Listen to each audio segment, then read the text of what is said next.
তো hello friends, আমি Sandeep and আপনারা দেখছেন লার্নিং দুনিয়া 2.0 ইউটিউব চ্যানেল। তো ফ্রেন্ডস, আবারও কিন্তু আপনারা যারা অর্গানাইজার টিচার বা সংগঠক শিক্ষক নিয়োগ প্রক্রিয়ার সাথে যুক্ত চাকরি প্রার্থী রয়েছেন, মূলত তাদেরকে উদ্দেশ্য করে আজকে জুন মাসের একদম শেষ পর্যায়ে এসে এবং সপ্তাহের প্রথম ডেটে দাঁড়িয়ে আর্জেন্ট এই ভিডিওটা কিন্তু ক্রিয়েট করতেই হচ্ছে আপনাদের নিয়োগ প্রক্রিয়া রিলেটেড। তো অবশ্যই মনোযোগ সহকারে ছোট্ট ভিডিওটাকে একটু লাস্ট পর্যন্ত ডিটেলসে বুঝে নেওয়ার চেষ্টা করবেন।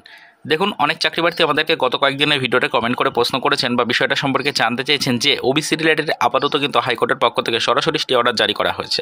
তাই ওবিসি মামলা সম্পর্কিত চলতি জল্পনার কারণে নতুন করে আমাদের নিয়োগ প্রক্রিয়াগুলোর উপরে আবারও কি বাধা আসছে বা সত্যি কি নিয়োগ প্রক্রিয়াগুলো আবারও থমকে যেতে চলেছে? রাজ্য সরকারের যে প্রেডিকশন বা রাজ্য সরকার যে ঘোষণাটা করেছিল যে রাজ্য সরকারের পক্ষ থেকে গৃহীত এই পদক্ষেপের মাধ্যমে 140টা সাবকাস্টকে নতুন করে ওবিসির অন্তর্ভুক্তিকরণ করানোর ফলে আর কোনো ধরনের আইনি জট কিন্তু ক্রিয়েট হবে না। যাবতীয় ডিটেলস তাদের কাছে কিন্তু রয়েছে, যাবতীয় রিপোর্ট তাদের কাছে কিন্তু রয়েছে। তো সেক্ষেত্রে আর কিন্তু কোনো ধরনের কোনো নতুন আইনি জট ক্রিয়েট হওয়ার কোনো সম্ভাবনাই ছিল না।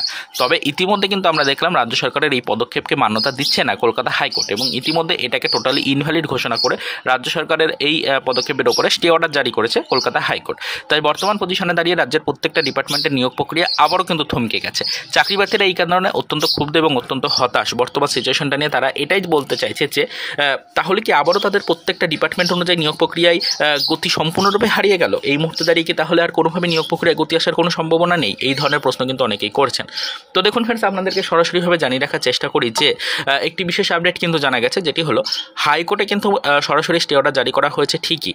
ওবিসি মামলা রিলেটেড রাজ্য সরকারের নেওয়া এই গুরুত্বপূর্ণ পদক্ষেপের ওপরে কিন্তু সরাসরি স্টে অর্ডার জারি করা হয়েছে হাইকোর্টের পক্ষ থেকে, এটা কিন্তু ঠিকই। তবে এটা সাময়িক স্টে, তার কারণ সুপ্রিম কোর্টে কিন্তু মামলা চলছে, এটা আপনারা সকলেই জানেন, এবং সুপ্রিম কোর্টে লাস্ট হিয়ারিং হওয়ার পর রাজ্য সরকারকে 3 মাসের একটি সময়সীমা দেওয়া হয়েছিল।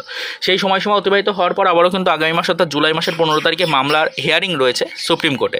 তো সুপ্রিম কোর্টে এই মামলার হিয়ারিং যখন আগামী মাসে উঠবে, তখন সেই সময় কিন্তু রাজ্য সরকারের পক্ষ থেকে যাবতীয় ডিটেলসগুলো আবারও সাবমিট করা হবে, যাবতীয় রিপোর্ট কিন্তু আবারও সাবমিট করা হবে, এবং সেই সময় আশা করা হচ্ছে যে রাজ্য সরকারের পক্ষ থেকে নেওয়া এই পদক্ষেপগুলোকে কিন্তু মান্যতা দেবে সুপ্রিম কোর্ট, এরকমই কিন্তু আশা করা হচ্ছে। তবে এই মুহূর্তে দাঁড়িয়ে আপনাদেরকে বলতে চাইছি যে আপনি অর্গানাইজার টিচার বা সংগঠক শিক্ষক নিয়োগ প্রক্রিয়ার সাথে যুক্ত চাকরি প্রার্থী হন না কেন, আর আদার্স কোনো রিক্রুটমেন্ট এর সাথে যুক্ত কোনো চাকরি প্রার্থী হন না কেন, প্রত্যেকটা ডিপার্টমেন্ট অনুযায়ী আপনাদেরকে একটাই কথা বলতে চাইছি যে আপনাদের নিয়োগ প্রক্রিয়ায় গতি আসার সম্ভাবনা এখনও পর্যন্ত কিন্তু হারায়নি। অর্থাৎ এই মুহূর্তে দাঁড়িয়ে নিয়োগ প্রক্রিয়ায় যে গতি আসবে না এটা বলা সম্ভব নয়। তার কারণ হাইকোর্টের মামলাতে স্টে অর্ডার জারি করা হয়েছে ঠিকই, তবে সুপ্রিম কোর্টের মামলা এখনও পর্যন্ত রয়েছে। সুপ্রিম কোর্টের মামলাটাই মেন, হাইকোর্টের মামলাটা তখন মান্যতা পাবে না যদি সুপ্রিম কোর্টের পক্ষ থেকে রাজ্য সরকারকে নির্দেশিকা দেওয়া হয়, বা রাজ্য সরকারের পক্ষ থেকে গৃহীত এই পদক্ষেপকে যদি মান্যতা দেয় সুপ্রিম কোর্ট আগামী 15 তারিখের হিয়ারিংয়ের পর, তাহলে কিন্তু কোনোভাবেই হাইকোর্টের এই স্টে কার্যকরী পাবে না, বা হাইকোর্টের এই স্টে কোনোভাবেই কিন্তু আর কার্যকারিতা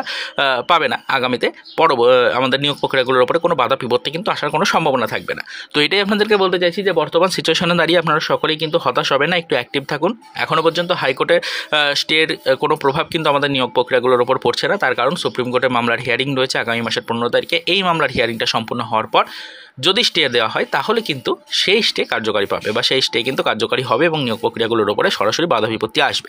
তবে এখনও পর্যন্ত যেহেতু সুপ্রিম কোর্টের পক্ষ থেকে কোনো গুরুত্বপূর্ণ পদক্ষেপ নেওয়া হয়নি, তাই হাইকোর্টের এই স্টেকে সাময়িক স্টে বলা যেতে পারে। তবে সুপ্রিম কোর্টের পক্ষ থেকে আগামী 15 তারিখে এই মামলার হিয়ারিং এর ডেট যেটা রয়েছে সেটাকে কোনোভাবে আবারও চেঞ্জ করা হয় কিনা সেগুলোকে আমরা দেখার চেষ্টা করব। তবে এই মুহূর্তে দাঁড়িয়ে যেটা জানা যাচ্ছে যে জুলাই মাসের 15 তারিখে সুপ্রিম কোর্টে এই মামলার হিয়ারিং রয়েছে। ওবিসি মামলার হিয়ারিং হওয়ার পর কিন্তু সরাসরিভাবে যে নির্দেশিকা উঠে আসবে সেটাই কিন্তু মেন ফ্যাক্ট পড়বে আপনাদের নিয়োগ প্রক্রিয়াগুলোর ওপরে।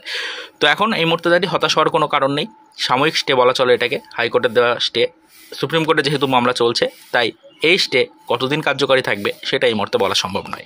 সুপ্রিম কোর্টের পক্ষ থেকে যদি রাজ্য সরকারের নিয়োগ প্রক্রিয়াগুলোর উপরে নেওয়া গুরুত্বপূর্ণ এই পদক্ষেপটিকে মান্যতা দেওয়া হয় তাহলে কিন্তু আর কোনো ধরনের বাধা বিপত্তি থাকবে না, নিয়োগ প্রক্রিয়ায় খুব দ্রুত গতি আনা সম্ভব হবে।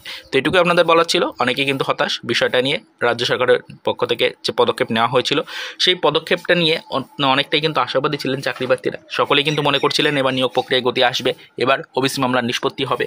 তবে হাইকোর্টের পক্ষ থেকে যেহেতু বিষয়টাকে মান্যতা দেওয়া হচ্ছে না, তাই চাকরি প্রার্থীরা অত্যন্ত হতাশ হয়ে পড়েছেন। তবে আপনাদেরকে একটু মোটিভেট করার চেষ্টা করলাম, ডিমোটিভেট হবেন না এই মুহূর্তে এবং কাউকে ডিমোটিভেট করবেন না। সিচুয়েশনটা অতটাও ডিমোটিভেট হওয়ার মতো কিন্তু তৈরি হয়নি।